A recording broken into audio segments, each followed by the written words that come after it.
ನಮಸ್ಕಾರ ವೀಕ್ಷಕರೇ, ಕರ್ಣಿಕಾ ಹೋಟೆಲಿಗೆ ಸ್ವಾಗತ. ಇವತ್ತು ನಾನು ನಿಮಗೊಂದು ಪತ್ರೊಡೆ ಮಾಡೋದು ತೋರಿಸ್ಕೊಡ್ತೀನಿ. ಇದು ಮಂಗಳೂರು ಸೈಡಲ್ಲಿ ತುಂಬ ಫೇಮಸ್, ತುಂಬ ರುಚಿಕರವಾಗಿರೋದು. ಇದು ನೆನೆಸಿಟ್ಟಿರುವ ಅಕ್ಕಿ. ಇದು 1 ಲೋಟ ಕುಸಲಕ್ಕಿ ಹಾಕಿದ್ದೀನಿ, 4 ಲೋಟ ಬೆಳ್ತಕ್ಕಿ ಹಾಕಿದ್ದೀನಿ, ಮತ್ತು 2 ಚಮಚದಷ್ಟು ಉದ್ದಿನಬೇಳೆ ಹಾಕಿದ್ದೀನಿ. ಕೆಲವರು ಬರೀ ಬೆಳ್ತಿಗೆ ಮಾತ್ರ ಹಾಕ್ತಾರೆ. ಇಲ್ಲಿ ನಾನು ಕುಸಲಕ್ಕಿ ಹಾಕ್ತೀನಿ, 2 ಚಮಚ ಉದ್ದಿನಬೇಳೆ ಹಾಕ್ತೀನಿ. ಎರಡು ತರ ಮಸಾಲೆ ಮಾಡಬೇಕು. ಒಂದು ಮಸಾಲೆ ಈ ತರ ಅಂದ್ರೆ ಇದು ಅಕ್ಕಿ ರುಬ್ಬುವಾಗ ಕೊತ್ತಂಬರಿ ಬೀಜ, ಹುಣಸೆ ಹಣ್ಣು, ಬ್ಯಾಡಗಿ ಮೆಣಸಿನ್ಕಾಯಿ, ಸ್ವಲ್ಪ ಜೀರಿಗೆ, ಸ್ವಲ್ಪ ಅರಿಶಿಣ ಪುಡಿ, ಸ್ವಲ್ಪ ಚಕ್ಕೆ, ಇದನ್ನ ನಾವು ಅಕ್ಕಿ ಜೊತೆ ಹಾಕಿ ರುಬ್ಬಬೇಕು.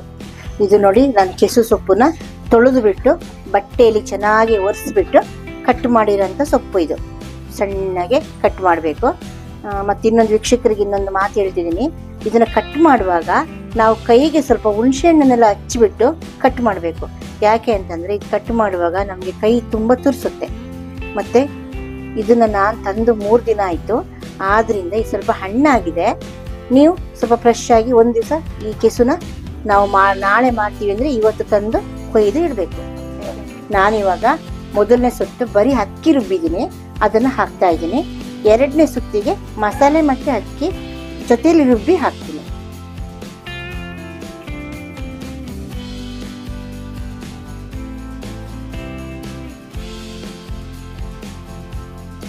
ಜೊತೆಗೆ ಅಕ್ಕಿ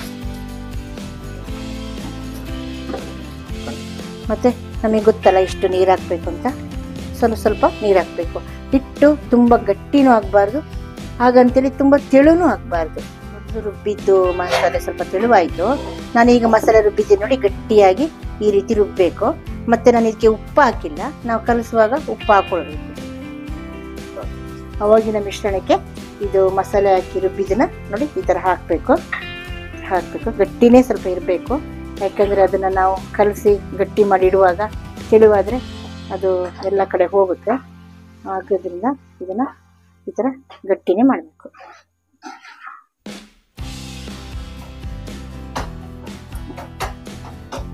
ವೀಕ್ಷಕರೇ ನೋಡಿ, ಈ ಥರ ಬಾಳೆದೆಲೆನ ತಗೋಬೇಕು. ಅದನ್ನು ಚೆನ್ನಾಗಿ ಕ್ಲೀನಾಗಿ ತೊಳ್ಕೊಳ್ಬೇಕು.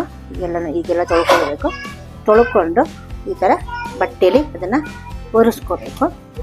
ಈ ಥರ ಬಟ್ಟೆಯಲ್ಲಿ ಒರೆಸ್ಕೊಂಡು ಅದನ್ನು ಈ ಥರ ಬಟ್ಟೆಯಲ್ಲೆಲ್ಲ ಒರೆಸ್ಕೊಂಡು ಮತ್ತೆ ನೋಡಿ ಈ ಥರ ಬಾಡಿಸ್ಬೇಕು. ಒಲೆಯಲ್ಲಿ ಈ ಥರ ಬೆಂಕಿಲಿ ಇದನ್ನು ಬಾಡಿಸ್ಬೇಕು. ಯಾಕೆ ಬಾಡಿಸ್ಬೇಕು ಅಂತಂದರೆ ಇದು ಅದೇ ಥರ ಮಡಚಿಟ್ರೆ ಇದು ಎಲ್ಲ ಹರಿದೋಗುತ್ತೆ. ಈ ರೀತಿ ಬಾಳೆದೆಲೆನ ಬಾಡಿಸಿ ಇಟ್ಕೊಂಡಿದ್ದೀನಿ. ಅದರ ಮೇಲೆ ನೋಡಿ ಈ ಥರ ಗಟ್ಟಿ ಮಾಡಿ ಹೀಗೆ ಇಟ್ಕೊಳ್ಬೇಕು. ಈ ಥರ ಮಾಡಬೇಕು. ಹೀಗೆ ಮತ್ತು ಹೀಗೆ ಸುತ್ತಿ ನೋಡಿ ಹೀಗೆ ಬಿಸಿ ಇಟ್ಕೊಳ್ಬೇಕು.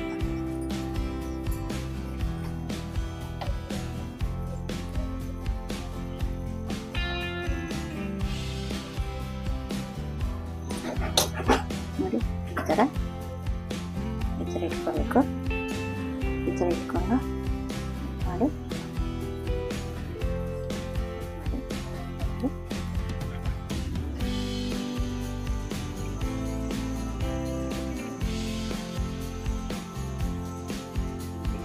ನೋಡಿ, ನಾನೀಗ ಈ ರೀತಿ ಇದನ್ನ ಸುರುಳಿ ಮಾಡಿ ಗಟ್ಟಿ ತರ ಬಾಳೆದೆಲೆಯಲ್ಲಿ ಕಟ್ಟಿಟ್ಟಿದ್ದೀನಿ. ಇದನ್ನ ಇವಾಗ ಈ ರೀತಿ ಇದನ್ನ ಈ ರೀತಿ ಒಂದೊಂದೇ ಆಗಿ ಇಡಬೇಕು. ಹಬೆಯಲ್ಲಿ ಬೇಯಕ್ಕಿಡಬೇಕು. ಇದು ಕಮ್ಮಿ ಅಂದ್ರೆ 3/4 ಗಂಟೆ 1 ಗಂಟೆ ತಗೊಳುತ್ತೆ ಬೇಯುವಾಗ.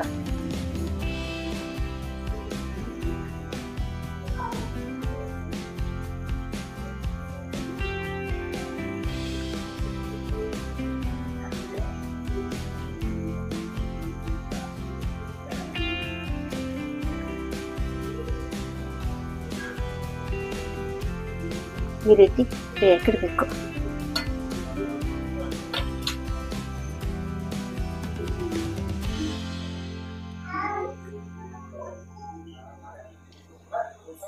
ವೀಕ್ಷಕರೇ, ಇವಾಗ ನೋಡಿ ನಾನು ಮೊದಲು ತೋರಿಸಿದಾಗೆ ಇದು ಇವಾಗ ಬೆಂದುಂಟು. ಈಗ ಬೆಂದಿದೆ. ಬೆಂದ್ಮೇಲೆ ಈ ಥರ ತೆಗಿಬೇಕು. ಈ ಥರ ತೆಗೆದು ನೋಡಿ ಹೀಗೆ ಇಟ್ಕೊಳ್ಬೇಕು. ಅದು ಆಮೇಲೆ ಇದನ್ನು ಈ ಥರ ಕಟ್ ಮಾಡಬೇಕು.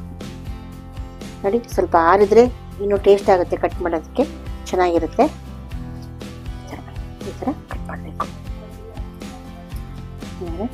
ನೋಡಿ ಈ ಥರ ಒಂದೊಂದೇ ಪೀಸ್ ದೊಡ್ಡದಾಗಿ ಮಾಡಬೇಕು. ಯಾಕೆ ಅಂತಂದರೆ ಚಿಕ್ಕದಾಗಿ ಮಾಡಿದರೆ ನಾವು ಮಸಾಲೆ ಹಾಕಿ ಕುದಿಸುವಾಗ ಕೆಲವು ಸತಿ ಅದು ಕಲಸೋಗುತ್ತೆ. ಅದಕ್ಕೆ ಈ ಥರ ಮಾಡಬೇಕು. ಕೇಕಿನ ಥರ ಪುಡಿ ಹಾಕಬಾರ್ದು. ಪುಡಿ ಆದರೆ ಮತ್ತೆ ನಾವು ಮಸಾಲೆ ಹಾಕುವಾಗ ಅದು ಪುಡಿ ಆಗುತ್ತೆ. ಇದು ಸ್ವಲ್ಪ ಆರಿದ ಮೇಲೆ ನಾನು ಕಟ್ ಮಾಡಬೇಕಿತ್ತು. ಇಲ್ಲಿ ಬಿಸಿರುವಾಗಲೇ ಕಟ್ ಮಾಡ್ತಾ ಇದ್ದೀನಿ, ಅದರಿಂದ ಸ್ವಲ್ಪ ಪುಡಿ ಆಗ್ತದೆ. ನೋಡಿ ಈ ಥರ ಕಟ್ ಮಾಡಿಕೊಂಡು ಇದನ್ನು ಸೈಡಿಗೆ ಇಡಬೇಕು. ಇದು ಕೇಕಿನ ಥರ ಕಟ್ ಮಾಡಬೇಕು. ಈ ಥರ ಕಟ್ ಮಾಡಬೇಕು.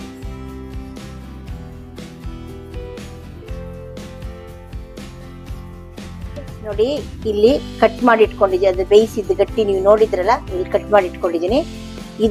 ಇದಕ್ಕೆ ಇನ್ನೊಂದು ಮಸಾಲೆ ಆಗಬೇಕು. ಅದಿಲ್ಲಿ ರೆಡಿ ಮಾಡ್ಕೊಂಡಿದ್ದೀನಿ. ತೆಂಗಿನ ತುರಿ, ಹುರಿದ ಉದ್ದಿನ ಬೇಳೆ 1 ಚಮಚ, ಚಕ್ಕೆ, ಲವಂಗ ಮತ್ತು ಈರುಳ್ಳಿ, ಬ್ಯಾಡಗಿ ಮೆಣಸಿನ್ಕಾಯಿ, 1 ಚಮಚ ಕೊತ್ತಂಬರಿ ಬೀಜ ಮತ್ತು ಹುಣಸೆಹಣ್ಣು ಹಾಕಬೇಕು. ಯಾಕೆಂದರೆ ಅದರಲ್ಲಿ ಹುಣಸೆಹಣ್ಣು ಹಾಕಿದ್ದೀನಿ, ಮಸಾಲೆಯಲ್ಲಿ ಹುಣಸೆಹಣ್ಣು ಹಾಕ್ಬೇಕು. ಯಾಕಂದರೆ ಬಾಯಿ ಎಲ್ಲ ತುರಿಸುತ್ತಲ್ವ, ಅದಕ್ಕೆ ನೋಡಿ ಇವಾಗ ಇದನ್ನ ಎಲ್ಲ ಮಿಕ್ಸಿಗೆ ಹಾಕೊಳ್ಬೇಕು. ಈ ಥರ ಹಾಕೊಳ್ಬೇಕು.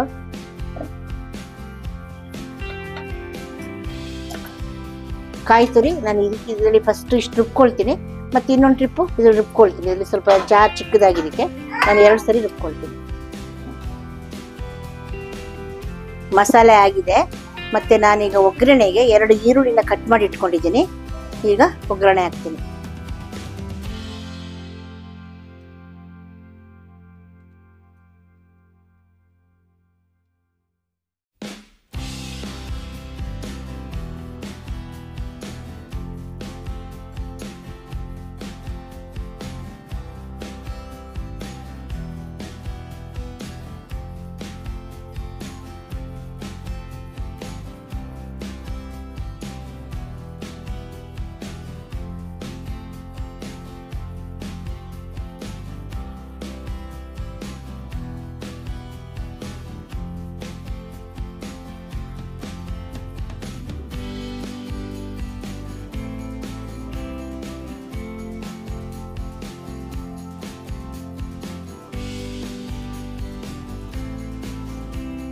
ಚೆನ್ನಾಗಿ ಅದು ಬೇಯಬೇಕು ತುಪ್ಪದಲ್ಲಿ.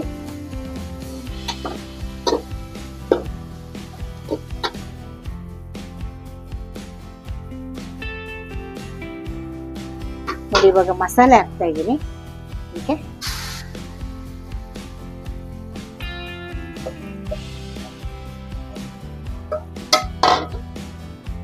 ಅದು ಮಸಾಲೆ ಎಲ್ಲ ಹಾಕಿರೋದು.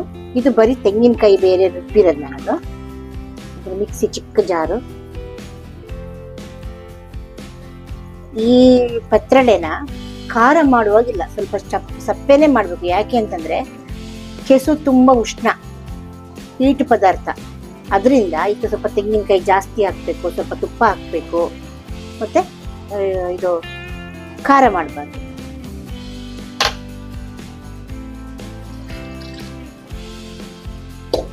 ನೋಡಿ ನೀರು ಇಷ್ಟಿರ್ಬೇಕು.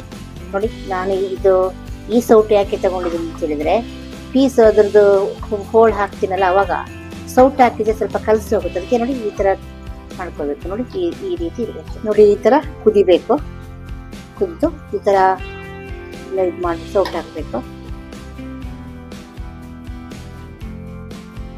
ನೋಡಿ ಹೀಗೆ ಒಂದೊಂದೇ ಇದನ್ನ ಹಾಕ್ಬೇಕು. ಈಗ ಒಂದೇ ಸಲ ಹಾಕ್ಬೇಡಿ. ಒಂದೇ ಸಲ ಹಾಕಿದ್ರೆ ಎಲ್ಲ ಒಂದೊಂದೇ ಮೇಲೆ ಇದಾಗುತ್ತೆ. ಬಿಡಿಸಿ ಬಿಡಿಸಿ ಬಿಡಿಸಿ ಹಾಕ್ಬೇಕು, ದೂರ ದೂರ.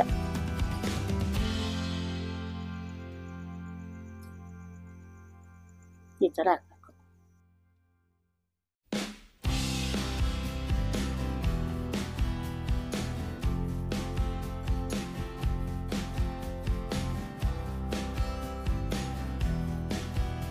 ಇದು ನೋಡುವಾಗ ಅನ್ನ ಸಾಂಬಾರ್ ತರ ನಿಮ್ಗೆ ಕಾಣ್ಬೋದು.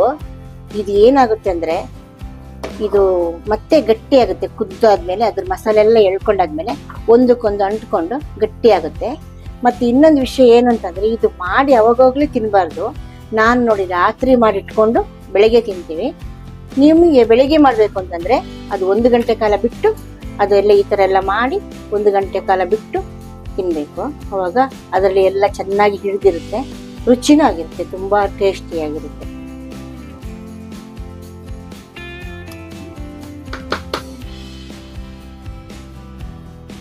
ಇದನ್ನ ಒಂದು ಕುದಿ ಬರೋದಕ್ಕೆ ಬಿಡ್ಬೇಕು. ಮತ್ತೆ ಸೌಟ್ ಹಾಕ್ಬಾರ್ದು. ಇದು ಕುದ್ದ ಮೇಲೆ ಬಾಣಲಿನ ತಿರುಗಿಸಿ ಹೀಗೆ ತಿರುಗಿಸಿ ಇಡಬೇಕು. ಇದೊಂದು ಕುದಿ ಬರೋದಕ್ಕೆ ಇಡಬೇಕು. ನೋಡಿ ಈ ರೀತಿ ಕುದಿತಾ ಉಂಟು, ಎಲ್ಲಾ ಕಡೆ ಕುದಿತಾ ಉಂಟು. ಇದಕ್ಕೆ ಸೌಟ್ ಹಾಕ್ಬಾರ್ದು, ಬಾಣಲಿನೇ ತಿರುಗಿಸಿ ಇಡಬೇಕು.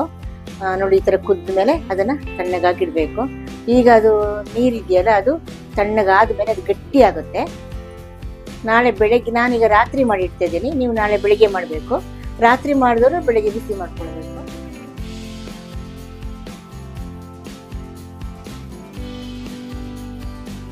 ನೋಡಿ ವೀಕ್ಷಕರೇ, ಪತ್ರೊಡೆ ಕೆಲಸ ಮುಗೀತು ಇಲ್ಲಿಗೆ.